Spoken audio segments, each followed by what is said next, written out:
Hello and welcome to Geoscope on Politics Social. I'm joined, as always, on the show by Ollie BowlerHatMan. How you doing, Ollie? I'm all right. I'm doing well. Okay, cool. Cool. Yeah, a bit of a crazy time at the moment, isn't it? It is indeed. It is indeed. We've got Benjamin in the chat there. We've got One Angry Pagan. We've got Simon Smith. We've got Pete's Music. Sudden total kidney failure. Bloody hell, Pete's Music. That sounds awful. On dialysis, but still above ground, thankfully. Well, I'm glad you're still with us, mate. Jesus Christ. That's not good. That is not good. I hope you get better soon.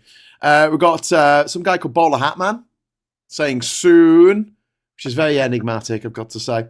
We've also got Steve S in the chat. We've got Dave W.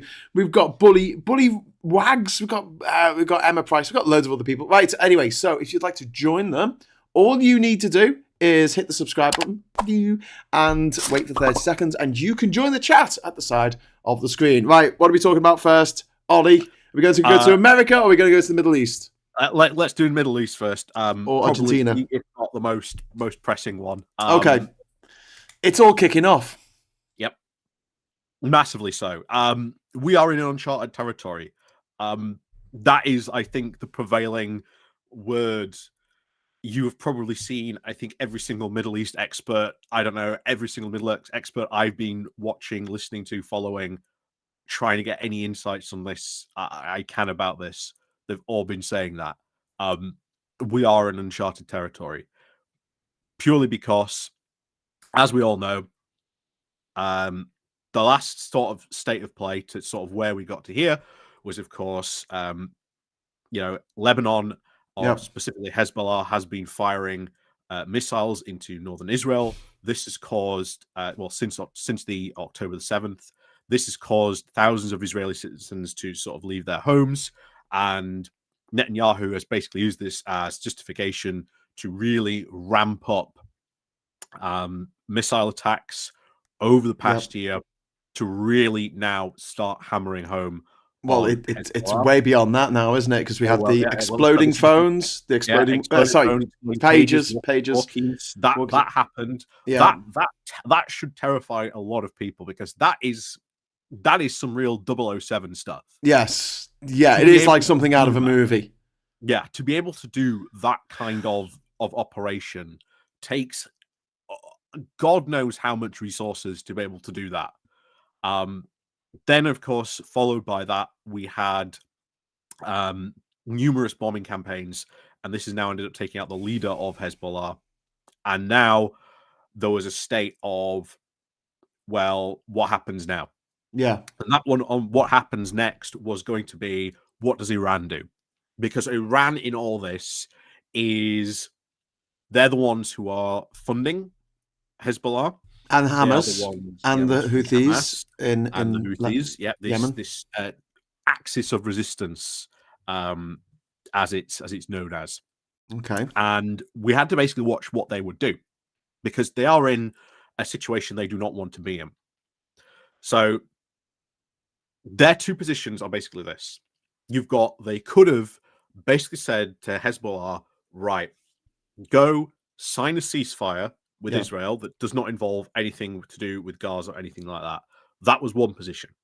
Now, if they did that, they would have lost. They would have absolutely lost pretty much every single piece of credibility they possibly had with any of those other organizations. Yeah. So the control that they have over these organizations potentially would have gone overnight. If you remember when we were talking about a lot of the stuff in the Red Sea shipping, would Iran rein in the Houthis to stop their...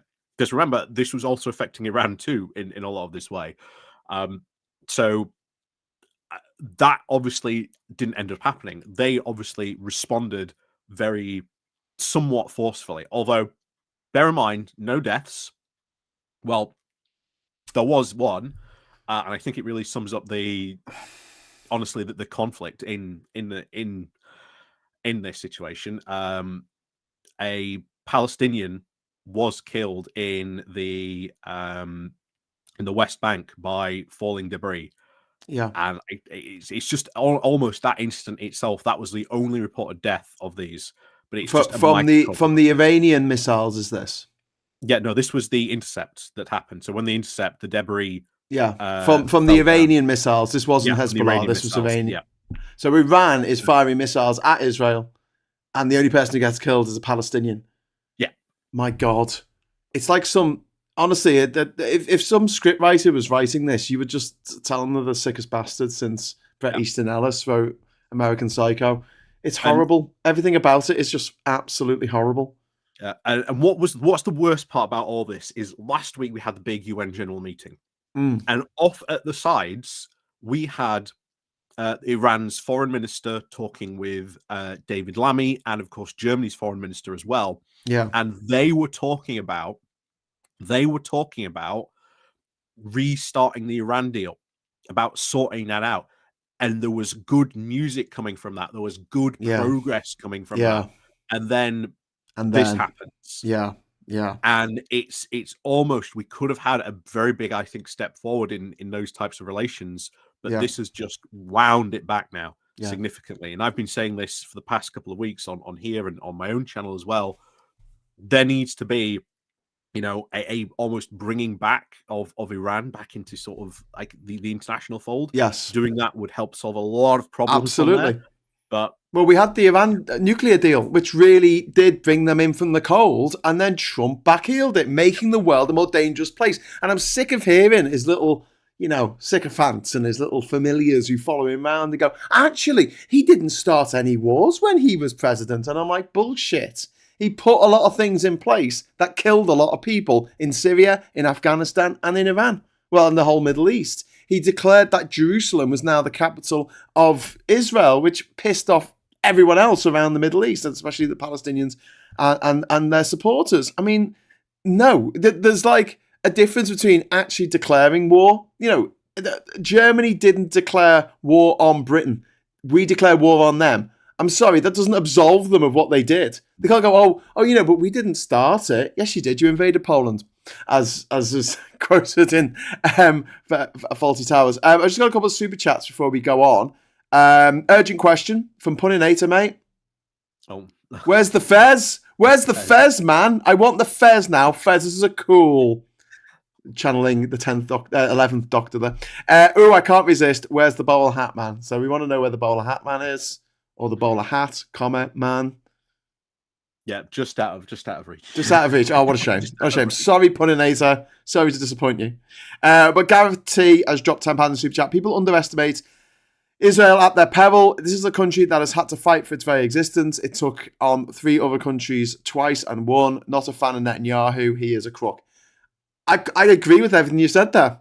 They underestimate Israel at their peril, and Netanyahu is a crook. Those two things can be true at the same time. I do not want to see a world where there is no Israel. I don't want Israel to be wiped off the map, as some supporters of Hamas and Hezbollah and Iran and the Houthis want Israel done away with. And this is why when we talk about arms shipments to Israel, it is very difficult, because not only are they an ally, we also can't leave them undefended, as there are people around that country who want to destroy that country. They don't want it to exist anymore. It's not a case of, can you stop firing missiles at us? It is a case of literally, we don't want your country to exist. Yeah. And that same mentality has now bled into the Israelis and how they feel about Palestine. How they don't want it to exist as a country. And while that remains the case, we're in stalemate. We're in absolute stalemate, and the killing is just going to go on and on and on. And we need to have an international recognition of Palestine as an independent state, and a recognition of Israel by countries like Saudi Arabia and Bahrain and Qatar and all those other countries. And we were heading towards that. We were heading to... Yeah, this is why I want to bring up the Jordanian ambassador at the UN as well this week, because he said exactly the same thing. We are, there's us and there's 25 other, nations in the Middle East who are basically saying we want normalized relations with Israel, but we also want to see an independent Palestinian state. Yeah, and we also want to know, because this is something that is really worth pointing out. Israel doesn't have an end game. No, it's just going to go into Lebanon, smash it with a hammer, and Yeah. then that's it. There's no plan after that. Yeah. There's nothing. This does not solve the problem of Hezbollah. It will come back in some way or some Yes. other shape or form. Someone else will step up to lead it. This does not solve their security issues No. whatsoever. No. Not in any way, shape, or form. It's just now potentially, igniting a larger, conflict. And what we were, as we said now, a couple of weeks ago, we were watching, well, what's Iran going to do? Yeah. Now we've got to see, what is Israel going to do? Are they going to respond to this rocket attack that Iran did? So now I wouldn't be surprised if this happens while we were on air or even in after, because I've been seeing if this will happen anytime at all. But I do suspect they will respond in some way. I Yeah. really, really do. You've got the Yeah. hard right war hawks in Netanyahu's cabinets who are basically screaming, screaming for blood, screaming for war, anything that they can, really, on this front. And it's completely uncharted territory. This could really, knock things up. You've had the Ayatollah came out and he did a response video basically saying for the West to basically get out of the Middle East completely. That's not going to happen at the moment, unfortunately. I don't know how involved we were in a lot of these intercepts. I know America was involved with their tech and their intelligence as well. I mean, yeah, you're right. There's no easy answers to this. There's no get out of jail free card. It just doesn't exist in this case. And you're right. There's no end game. This is just going to rumble on for a very, very long time. And yeah, it's going to be deeply unpleasant. And I've heard on the grapevine, probably, I don't know if it's true, but Trump has told Netanyahu not to declare a ceasefire until after the election. And, I don't know if that's true or not, but would it surprise you if that was the case? No. Trump and Netanyahu, peas in a pod, they both want to get into power or stay in power in order to avoid going to jail for their crimes, the actual crimes that they've committed. Puninator, thank you very much for the £10 super chat, mate. That's really kind of you. With every conflict, I support innocents caught in the middle. Even with Ukraine, I know there's people being screwed on Russia's side. I hate Putin, Netanyahu, etc., but they don't represent everyone. Yeah, absolutely. Puninator. And it's the people, it's the civilians that get caught up in all this. It is worth pointing out that there were big protests after Netanyahu did his speech. Yes. Promising he sort of went, oh, well, I might do the ceasefire. After he broke it, there were a lot of protests out in Israel. Yeah. Very, very big protests against him not going for that. So there is a lot of pressure being put on him back at home. But a lot of his popularity has increased because of this. There is a sense by a lot of Israelis, from what you've been seeing, the polls, that they feel that this should have happened a long time ago, getting rid of Hezbollah. So there has been, even though a lot of negative feelings towards him, a lot of Israelis have turned around and said, oh, well, actually, this should have happened a while ago. Why didn't it? What's been going on here? So you will notice that even though there was these big protests, he's got a lot of support still at the moment. Yeah. It's again, it's not easy. We're not going to come up with any answers on this channel that are going to satisfy everybody or anyone, to be honest with you. Yeah. We're in this for the long haul, unfortunately. Alec Barrett, thank you very much for the super chat. The UK was involved in the intercepts but didn't fire any missiles or do any other offensive actions. So there you go. Thank you very much for the super chat there, Alec. I hope that it doesn't lead into full-scale war, but Israel has invaded its neighbour. It has invaded Lebanon. And like I said, I can't see this ending well. Should we move on to the debate last night? Did you watch it? Did you watch the debate? I've only seen the highlights. Oh, I watched it. I didn't watch it all. I watched it all live, unfolding live. As some of the people who are watching this now, hello. Thanks for waking up. What was your dickhead o'clock in the morning? As someone who watched it all, then it was surprisingly civil.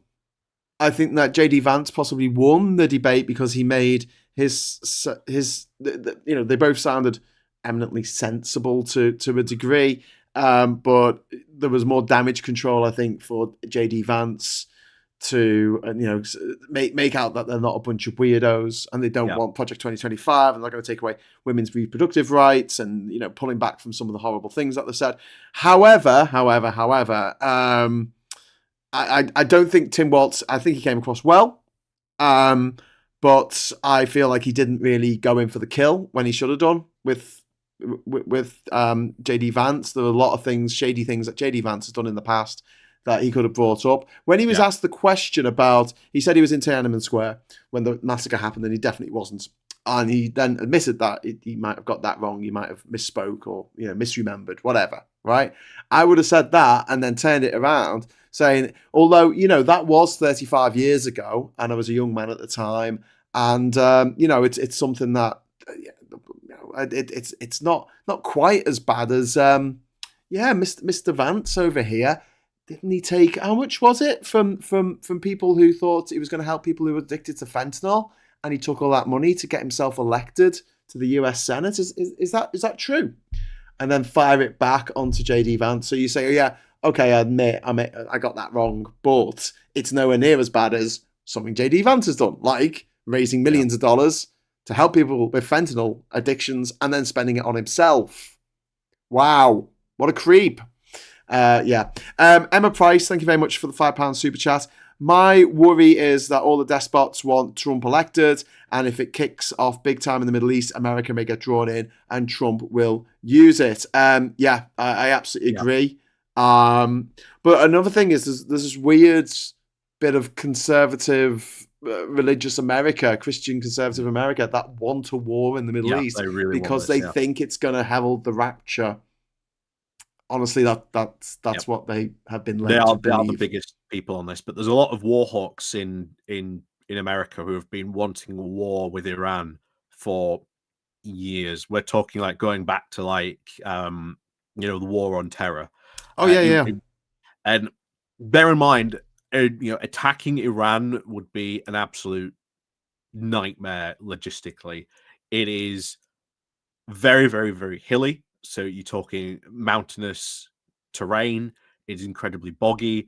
It's huge. It's a very big country. Into Iran would be an absolute nightmare. But that's what many of the big war hawks wanted that. They wanted that 20 years ago, though, didn't they? Yeah. But Iran didn't give them the excuse. Yeah. Unlike Saddam Hussein, who did give them the excuse. And then, this is what led up then to Obama, which, again, should be constantly talked about. One of the biggest successes Obama had was that Iran nuclear deal. Yes. It was a massive success. That's why it pissed Trump off so much. Yeah, and go and look at the comments from any Republicans about it being signed at the time. They're all saying this removes any reason or justification for war. Yeah. And it's like they're giving away exactly what they wanted to do. Yeah. So it does feel like there are a lot of people really taking advantage of this. Donald Trump would like this. There's obviously, if you remember, the stolen files. Yes. One of the things that I think people talked about was he showed off an invasion plan for Iran. Yeah. So Donald Trump would absolutely love to go to war with Iran, as far as he's concerned. He'll throw. Although he's a peacemaker president. Well, except when he's abandoning the Syrian rebels who fought against al-Assad and leaving them to their fate. The people who actually fought against ISIS at the side of American soldiers, and he just left them in northern Syria to be eaten up by the machine that is the Syrian and the Russians as well. Leaders who are backed by the Russians and the Iranian governments. Great. And also the deal he did with the Taliban. That was Trump. He did a that deal with led terrorists. He to- invited them. Did he get? Was it Camp David? He took them to? Or was it Martha's Vineyard? One of the two. I can't remember one of them. Yeah. What a nice guy. It was, he's had a lot of very negative effects on the Middle East, and of course the what was it, the Abraham Accords that he did, which moved the U.S. embassy to Jerusalem. So there is a lot of stuff. That was when Jared Kushner solved the problems in the Middle East. Did you, Jared? Was that a bit like his glorious wall that was going to stop all the immigrants coming in, and Mexico was going to pay for it? Like, what exactly did Trump do?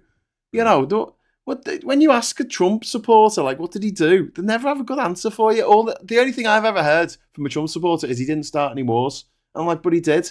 He started them down the line. It's like saying Hitler never started any wars. He totally did by invading Poland. Svak says, I thought Obama's greatest accomplishment was Obamacare. Should we say foreign? Domestically, diplomatic was achievement. the Iran nuclear deal. So and that's the thing with American presidents. They have hardly any power domestically except to say no. They can block any legislation that manages to get through both of the houses of the Capitol. But you find this time and time again, the American president gets in all idealistic. I want to do this. I want to cut taxes. I want to do this. I want to do the other. And they get in and they realize they can't do anything without Congress's approval, especially if it's anything involving money, except the military, because Congress is very, very, very happy to just give a blank check to the military. And so if you want to go off on a daft military adventure because you're down in the polls and the election's coming up, always a good move for an American president to send the boys off to, and girls, off to, die in someone else's field. Emma Price, thank you very much for the super chat. That's very kind. The last few minutes of the debate went viral. JD Vance not committing to a peaceful transfer of power. Yeah, I agree the debate was 50-50, but on key policy details, Walt's way ahead. The devil is in the detail. Yeah, absolutely, Emma. I completely agree with you. I didn't think that Waltz had a bad debate. I thought it was pretty good, pretty common. He looked a bit worried at first, but he sort of got into it. And it was really like watching it because I'll be shouting stuff during the watch party saying, as Vance is saying these lies, I'm like, that's a lie. He never did that, blah, blah, blah. And then putting in what the reality is. And then Waltz would say what I just said when it was his turn to speak. So I'm sure if he could just interrupt and just talk when he wanted to. But yeah, I thought that JD Vance gave the illusion that the Trump people are in any way reasonable when they're not. And it reminded me a lot of when Trump got elected in 2016. He made a speech when he won and everyone said, oh no, he's gone presidential now. He's gone presidential. And I'm like, this is copium. This is absolute copium. Give him a day. I don't even think he needed a day. I think it was like a couple of hours before he's back on Twitter calling people all sorts in capital letters. But yeah, Trump's biggest achievement was surrendering to the Taliban, says Alf Smith. Yeah, absolutely. Yeah. Had them round. But I think he took tips from the Taliban because the way they treat women in Afghanistan, he was like, yeah, I'll have some of that for America, please. I'd like the state to own women's bodies. Now, did you see the judgment that came down from, I'm going to forget what state it was now. I want to say Georgia, but I might not be right. There was a judge on a case to do with abortion. Alabama feels like an Alabama thing. And he said, it was brilliant. He was brilliant. And he said, the state does not own a woman's body. The state cannot intervene and say this woman is an incubator for a baby that the state wants to be born. That completely fails on the first test of the First Amendment to the Constitution, and it's a very good point. Very, very well put across and very difficult to argue against. Yoni says, post-debate, Waltz has a plus 34 favourability rating. That's a historic high. Vance is still at -3. Good, because he's weird and he wears eyeliner. No problem with wearing eyeliner. But when you're kind of a bit phobic, like he is, he's a bit of a phobic. It's a bit hypocritical, really, isn't it? Especially like changing your name. He changed his name by Dipole about 10 years ago because that wasn't his name growing up. And his parents changed his name is as well. Like we found out today that what was it? Jerrick's daughter is named Thatcher. What? Yeah, Robert Jerrick. Apparently, in his speech today, Robert Jerrick's his daughter. Middle name is Thatcher. He's caught. What? Oh my God! You have got to be kidding me. Yeah. That is so messed up. These people are weird. James cleverly reaffirmed his love for. Oh my God! For like Warhammer 40k. Oh my God! That is just bloody hell. Anyway, yeah, JD Vance was born. He's now James David Vance, but he was born James Donald Bowman. And he changed his name. I think that's fair enough. And people can change their names, and we should respect that usually. But he won't respect people who transition and change their name. He wants to still use the name that they were given by their parents at birth. So, by that, by that reasoning, we should call him James Donald Bowman. There you go, the man of the bows. My God, it's full of stars. Okay, so Alec Barrett says, yes, it was Georgia. Yes. I got it right. It wasn't Alabama. You thought it was going to be something bad, but it was something good. He's like, oh, it's a bad thing. It must be Alabama. Yeah. Maggie Pye saying Thatcher generic. Oh, my God. Wouldn't Thatcher be a boy's name, though? Like Hunter, Thatcher, Potter. Potter. No, that's not a boy's name. That's not a first name. Is it?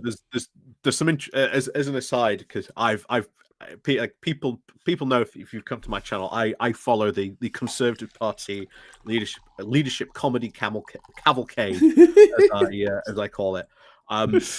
Been really quiet up until the conference, and it's all been kicking off. Yes, really in the past couple of days, because you've had Kimmy Badnock burning to the ground potentially over those maternity comments. And then saying I never said that. I was like, we've got a tape of you saying it. Look, here's a. I was taken out of context. But yeah, imagine that as like your defense. You get done for like murder or something. You go, no, I didn't kill him. I was just taken out of context. You need the context, then you'll understand. Stabbing the person that was just taken out of context. It's like the old Bill Hicks joke about the Rodney King beating. If you play the tape backwards, we're actually helping him up. Puninator, thank you very much for the £5 super chat. Not only did he name her Thatcher, but he said Thatcher won in 75. So not that big of a fan, methinks. She won in 79. No, Jerrick is like the biggest ambition chaser in the party. And you'd think maybe the Conservative Party would have learned about putting someone who put ambition over everything else in charge of the party. Yeah. I wonder who we might learn of that from. Vendetta wants to know if Tory C Unit is a boy's name or a girl's name. What was Thatcher's middle name? Do you know what Thatcher's middle name was? Oh, God, no. Don't know. Hilda. It was Margaret Hilda Thatcher. Do you know what Nixon's middle name was? Oh, go on, tell me. Bart's best mate. Milhouse. Yes. Richard Nixon's middle name was Milhouse. A lot of the names of the characters in The Simpsons come from like American history somehow. And they had the finale, the Simpsons series finale, on Sunday. Did you hear about this? Oh yeah, even though there's another season to be produced. Yes. It was very meta. But check it out if you can. So yeah, should we talk a little bit, because we haven't met for a few weeks, have we? Because last week it was the Labour Party conference. The week before that, I don't think one of us could make it along. Can we talk about Millie, our friend Millie? Oh yes, over in Argentina, who is our least favourite anarcho-capitalist. And Catman. So if you look, there's a lot of crazy libertarians at the moment are saying, oh, look at Millet, look at all these policies, they're all working, because yes, they are right. He has got Argentina into a surplus. Like his policies have put Argentina into a surplus. But remember, in order to do that, he has had to institute extreme austerity. So any and all subsidies to sort of help people, welfare is taken stripped away. officers, like over like 5,000 civil servants have lost their jobs. Yes. Possibly even more to come. You've driven 50% of the population into poverty. Yeah. 50%. And let's not forget, at the turn of the 20th century, Argentina was the richest country per capita in the world. Bad governance, mate. The thing is, all this stuff, all these, you'll see all the libertarian anarcho-capitalists celebrating, saying, "Oh, look at how good a job he's doing." The big problem is what knock-on effect? Like, what are these policies doing? And as you said, poverty rate is going into, over 50%. Yeah. Yes, he's taken down monthly inflation, but their inflation is still well over like 280%. Yep. One of the second highest inflation rates in the world, I think, next to Turkey. Yeah. So this country is still not sorted out. It is still not in a very good place. And these policies that he's instituted are going to have a very, very bad knock-on effect. He's read the Shock Doctrine by Naomi Klein and thought, yeah, that's what I want to do. The Shock Doctrine is supposed to be a warning against this kind of cruelty, plunging people into poverty. Children will die as a result of that. Children will freeze to death and starve, and he doesn't care because he's just all up in his own ego, which is a big problem with a lot of these politicians, especially the far right. Yoni, talking about Genovic, he has 3 kids. How did he name the others? Hey, that's thank you for the super chat. And Emma Price is suggesting Nazi and Nazi Junior. I did not see that coming. And then Brad W. Milena saw how the Taliban treats women and tried to claim asylum. Thanks very much, Brad W. Milena's not been seen on the campaign trail except once when they had a really awkward kiss. Like when you're a kid and you go in for a kiss. Yeah, this is and the girl she turns to a cheek at the last second. Then you kiss me cheek. Have you heard all this stuff about Trump's might be having an affair with Laura Loomer? Yes, we'll get into this in a second. I just want to say, FM Stuck, the Genovic story is even weirder. He said that the reason he gave his daughter the middle name was because she was born the year that Margaret Thatcher died. Morbid, eh? Oh my God. Yeah. Anyway, and then we've got one more super chat from Puninator. He's showing us what Truss would have done. Yeah, absolutely. Truss on steroids. Truss on steroids. Yeah. But let's talk about Laura Loomer. So she's this right-wing... I guess she would have been a shock jock back in the day, but she's a tweeter. She's a Twitterer. A social influencer. And she's a nightmare. Who chained herself to the Twitter door fronts back in the day. Yes. And then people use the other door. It's really funny. So it's like a double door, right, with handles on. And she chained herself to the door so people couldn't get in or out. And they just went through the other door. And they just literally walked past her while she was... And she had to get the emergency services because she didn't have a key. So she get the emergency services to turn up with some, something to cut her free with. Oh, my God. Maggie... She's an absolute lunatic. Yes. Absolute lunatic. Maggie Pie just dropped 20 Swedish krona into the chat. Thank you. Poverty, who cares? The economy's good on paper. Talking about Millie. So Laura Loomer, nutter, and it looks like she's well, you don't really want to say the words, do you? It looks like she's shacked up with Trump. Yeah, this is the whole thing that's been going around to a point that she even got into a big argument with Marjorie Taylor Greene about stuff as well. She did. So yeah, she got into a big argument. Yeah. Oh my God, Battle of the Lunatics. It was a Twitter upset. Alien versus Predator, mate. Whoever wins, we lose. Exactly. Actually, no. It's more like whoever wins, we don't care. I want you both to lose this one. So what was she kicking off with, Marjorie? Because Marjorie Taylor Greene is absolutely besotted with Trump in the same way that Nadine Dorries in this country was absolutely besotted with Boris Johnson. And so this younger, weirder looking woman who's had a lot of plastic surgery. She's only like 31 and she has a shit ton of plastic surgery. And now she looks a lot like, in Saw, where the little doll that comes in with the spirals on its cheeks. It comes in on the tricycle and says, I want to play a game. She looks like that doll. plastic surgery, I understand some people need it and some people, genuinely have to have it or whatever. But if you don't need it, I'm just going to say this. If you think that it's going to make you look younger, think again. It does not make you look younger. Yeah. Just makes you look weirder. A lot of the time. But I understand some people need it, and that's fair enough. I'm not one to judge. But when it comes to people like her, who are monumentally horrible to everybody else, they deserve a kicking. They deserve a kicking, yeah. Especially if she's shacked up with Trump. But have you read about the very concerning fact that she likes to record things, people talking, conversations? She likes making secret videos. But I think that's probably got a lot of people very worried. Then what have they recorded? Yes. What has she got? Well, I'm worried because I don't want to see that. I do not want to see that. But she has a history of recording people without them knowing and then releasing that recording to the public and then getting into trouble for it. Don't surprise me. So if Trump casts her aside, like he did with Melania, and then the woman he was with before her, and the woman he was with before her, and all the women he's ever been with, actually.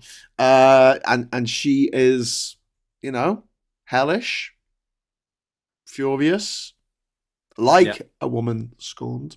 Sorry, that's a tremendously sexist slogan, that is, but whatever. One of the rumors that's in there, apparently, is if Trump wins, she might become chief of staff.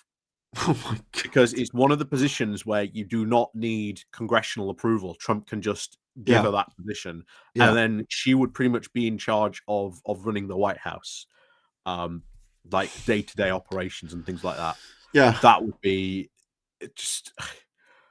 insane. Absolutely insane to put this person in there. Yeah. But is the Trump administration known for sanity? No. I mean, how many?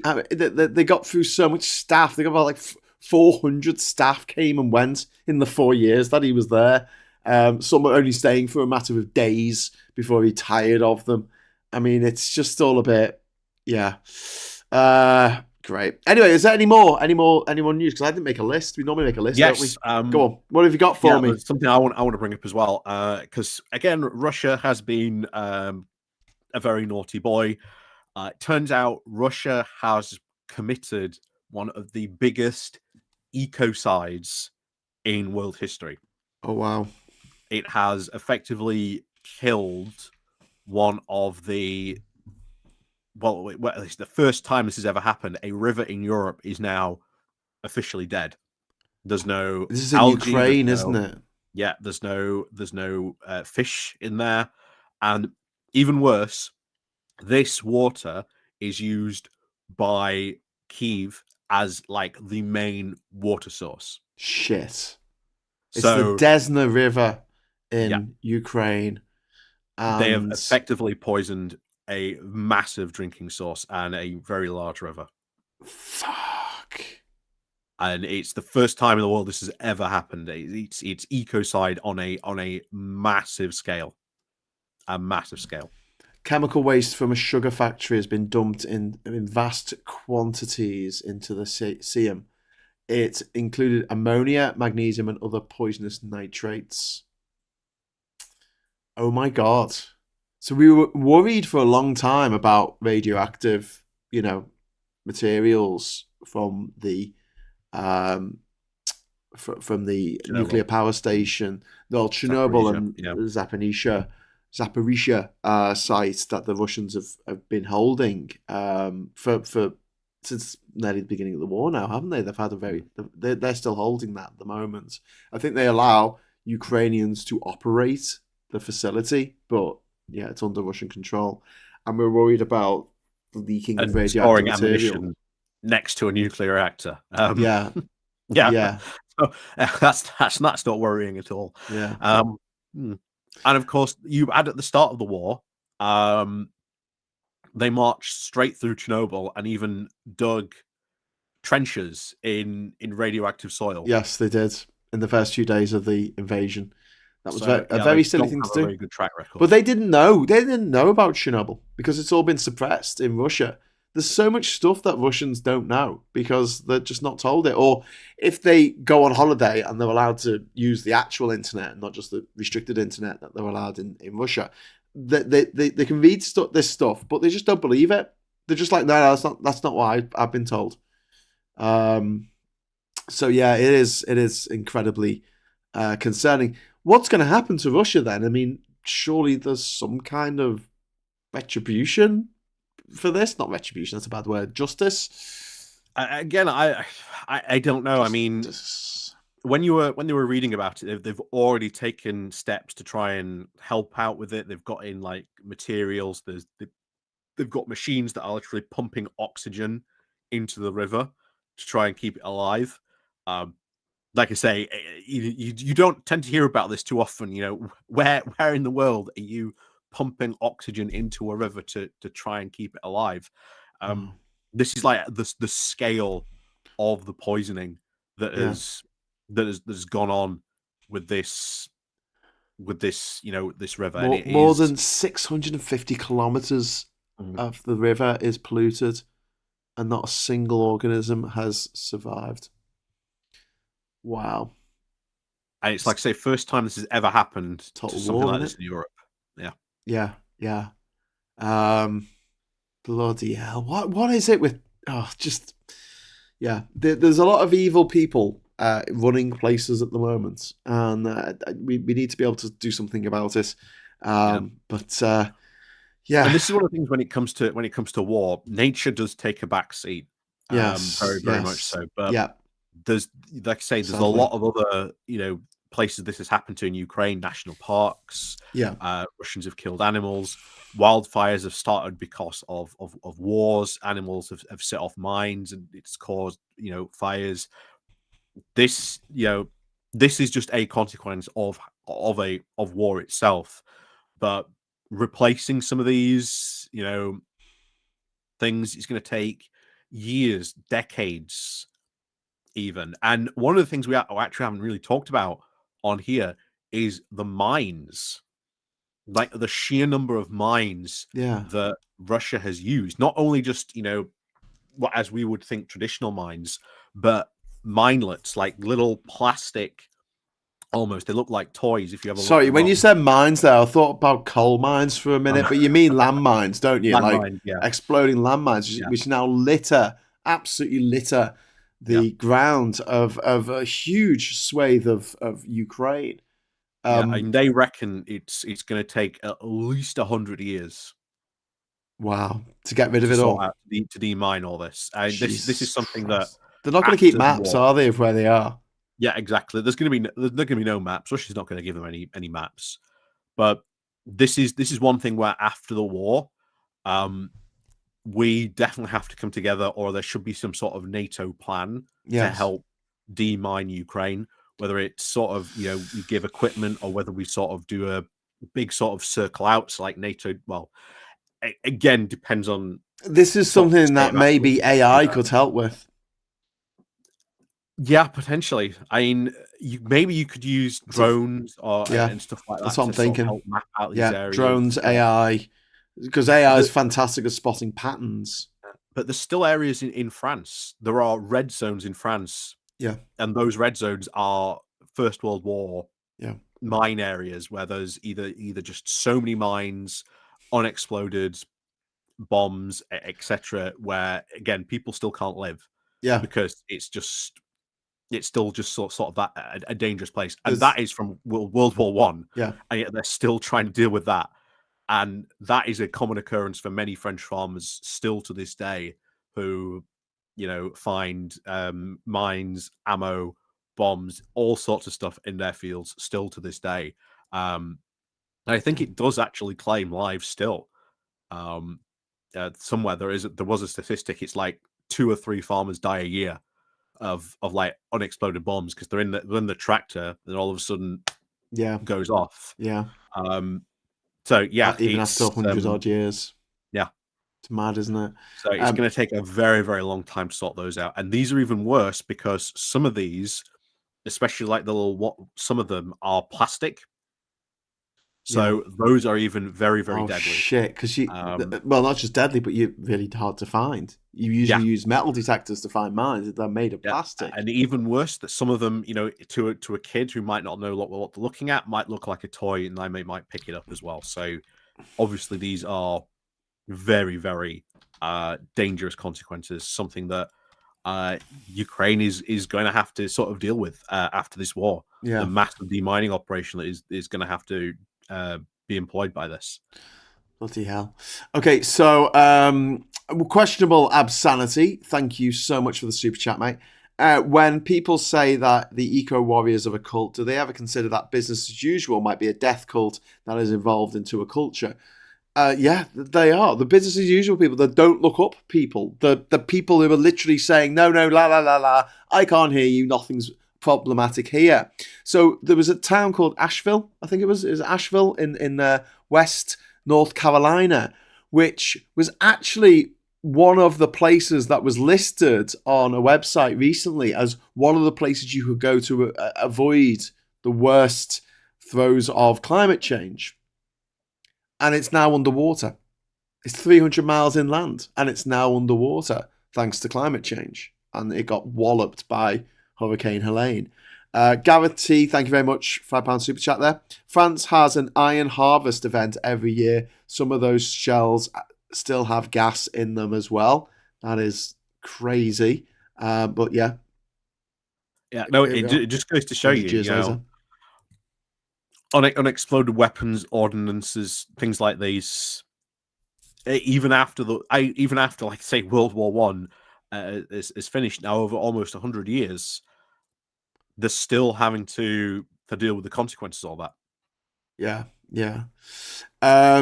So I don't know if it's gone yet, but did you read about the ship with the explosive ammonium nitrate? A Russian Yes. ship anchored off the coast of Kent, and it's got enough ammonium nitrate to make a blast 10 times what we saw in Beirut a few years ago when a load of exactly the same chemical, explosive fertilizer, blew up 10 times that amount just off the coast of Kent. I don't know if it's moved on, yes, but it was at anchor a week ago.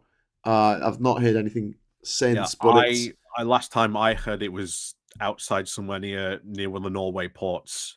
I just happened to be loitering around a NATO naval base as well. Oh, nice. Totally not suspicious in any way, but yeah. No, no. Um, but yeah, the worrying thing is Putin has said, he wants to sort of strike back at the West in Yeah, some way, and this happened a couple of months ago now. There was actually a meeting of the head of the CIA and MI6, and one of the things that the head of MI6 said, which still worries me, is he said, "Oh, Russia's intelligence is becoming absolutely feral."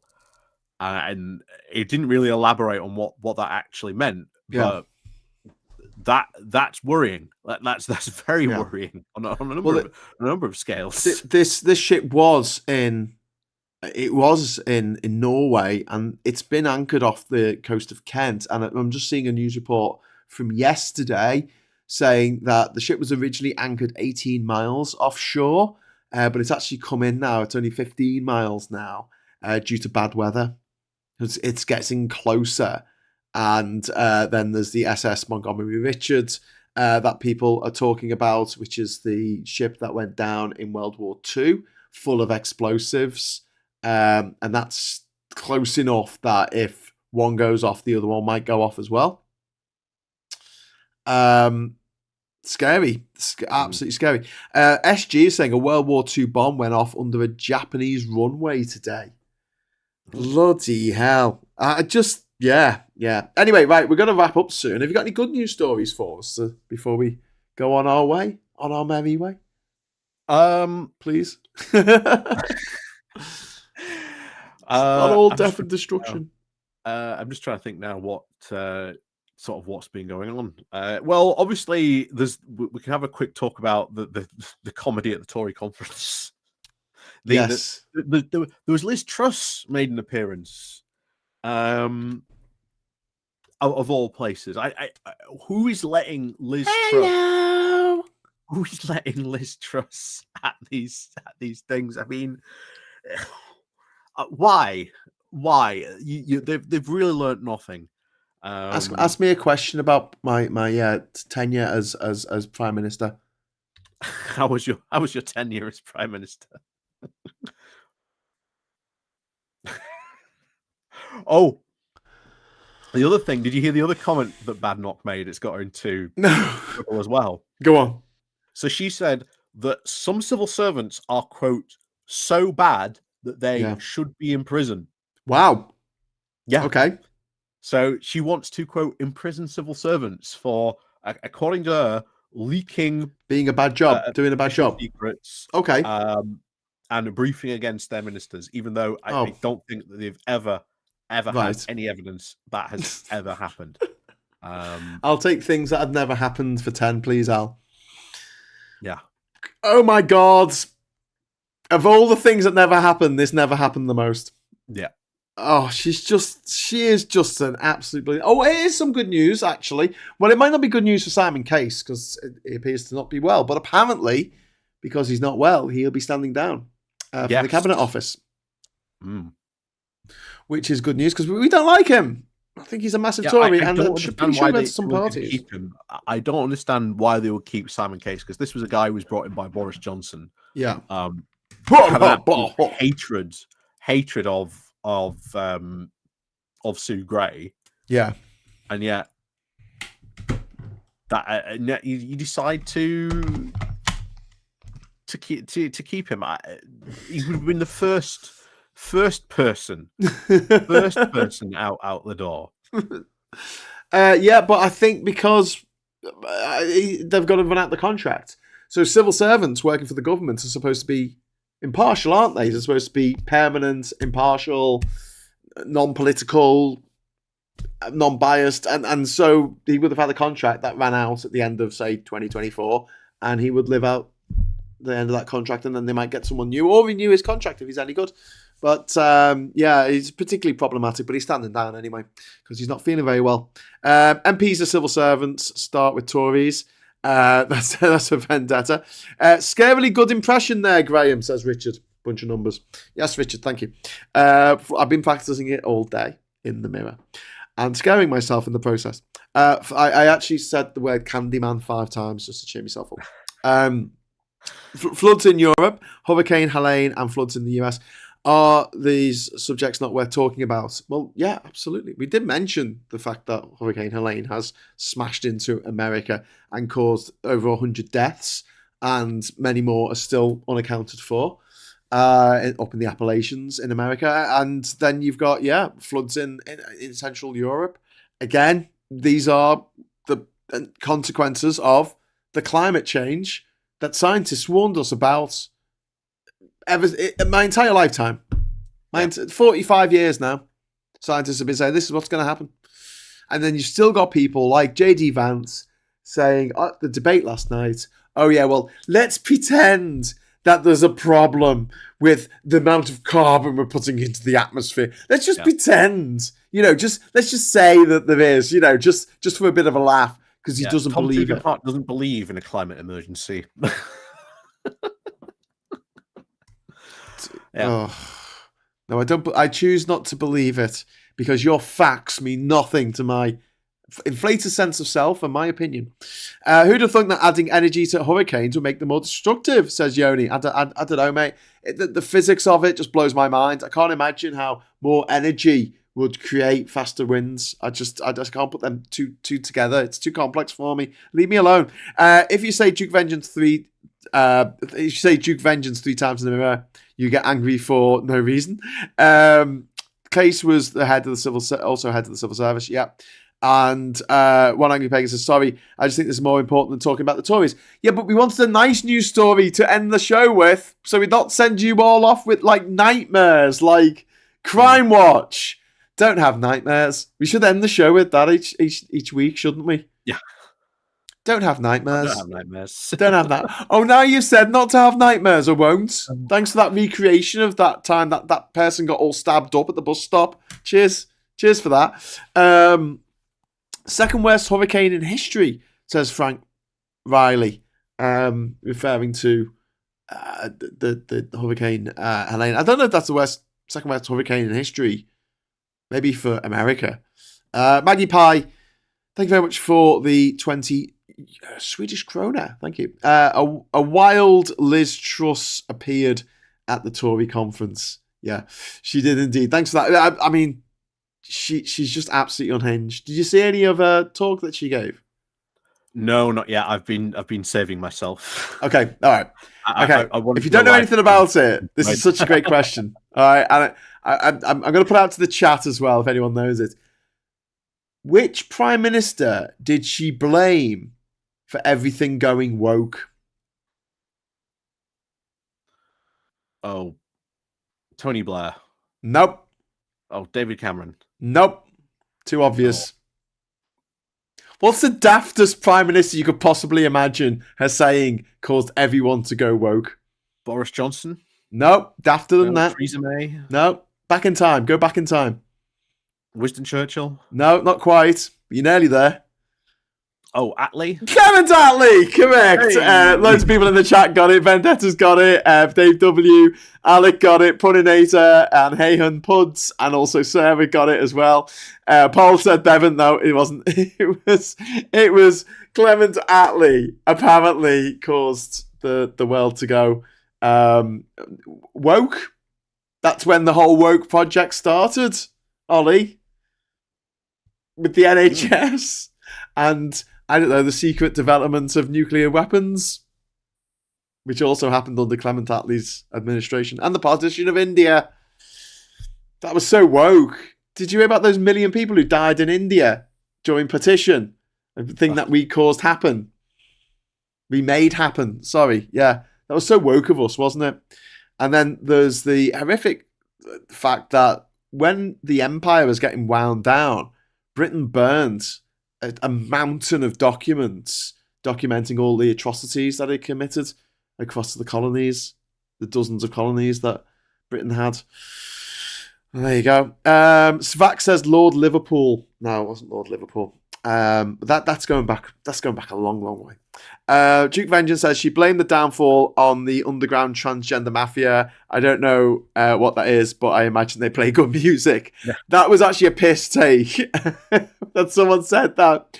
But the fact that you read that and I read that and other people read that and thought, yeah, that sounds like something she would say. She used to be our prime minister, mate. Oh, well, thankfully, because of the comments that Badnock has made, it looks like she might get squeezed out. So we might not have to worry about a Kimmy Badnock, but who knows? We'll see what the final two look like. But there's an argument that we want someone nuts because then they won't get anyone over to the Tories. But at the same time, I just don't want to have to see her getting up for Prime Minister's questions each week and being horrible. This is the crazy thing. Bullshit. The membership, obviously, they get the final say, and they have made it very clear they want Kimmy Badnock. So if she makes it to the final two, she wins it, no question. The only other person that then beats everyone else is then Robert Jerrick. So, and they're both bloody awful. And I mean, it's both just, yeah. The only thing that could happen, the only good thing that could happen now, if somehow Tugendhat and Cleverly came together in some sort of Cleverly alliance into a hat, and maybe playing the game Tug and Hat, which they play at elite public schools across the country. The race, but even then, when you get to like the final two, it comes down to the membership, and the membership wants someone absolutely insane. Yes. Who are we to stop them? Yoni says, phrasing, Ollie. Phrasing. We don't want Tugendhat and Cleverly coming into a hat. Christopher Bowles. I think the issue with the Tories is none of the four are any good, but Cleverly is streets above. I mean, that's damning with faint praise, isn't it? Like the best you've got to offer is Jimmy Dimley. Cleverly, you're scraping beyond the bottom of the barrel. You're talking about someone there who has been involved in almost every single bad, colossal decision of all the previous Tory governments rolled into one. Yeah. And now they're trying to get rid of the Human Rights Act. That's their new wizard wheeze. After they got rid of us, pulled us out of the EU, now they want to get rid of any rights that we have left. Nice. Those billionaires sure have our interests at heart. Anyway, and the news came out today about the value of Twitter, which is now down to 20% of what it was when Musk bought it a couple of years ago. Christ, I'll be able to buy it for £1 at one point. Yes, I think you will. And make it the great platform that the flawed but great platform that it used to be. Rather than just the shit and flawed platform it is now. I'll be the final person to own Twitter, and that'll be it. It'll be mine. My precious. My precious. Just buy MySpace. You probably might buy MySpace for £3.50 if you want. Yeah. Anyway, Vendetta says down with shitter. Yeah, I agree. Because I pronounce an X as a sh sound. Okay, Ollie, thank you so much for chatting with us about what's happening around the world. I hope we left you with a little bit of a spring in your step, considering all the shit that's going on. But we'll be back. Well, we won't be back, but Phil will be back in the morning at 9:30 for Morning Brew. So please join us for that. And I'll just say thanks for all the chat. Thanks for the super chats. That's really kind. Give us a like. That's always a good thing for the algorithm. Give us a like. Algorithm is a dancer. That was my terrible. Give us a like. Give us a like. You gotta do a on the K. Like yeah. I just going down to Beta Grove. Oh no, that's a different. No, that's a different. That's northeast, mate. That's where I'm. I don't know where my accent's going now. It's Welsh, maybe. I think that. Oh no, I think you went down to the West Country. I think for a little bit, over the shop, mate. Just went all over. I think you maybe stick to Yorkshire. Anyway, all right. Good night, Yorkshire. I'll see you all in the morning, and until then, I'd like to say thanks for watching. Hello, good evening, welcome, and goodbye. Bye.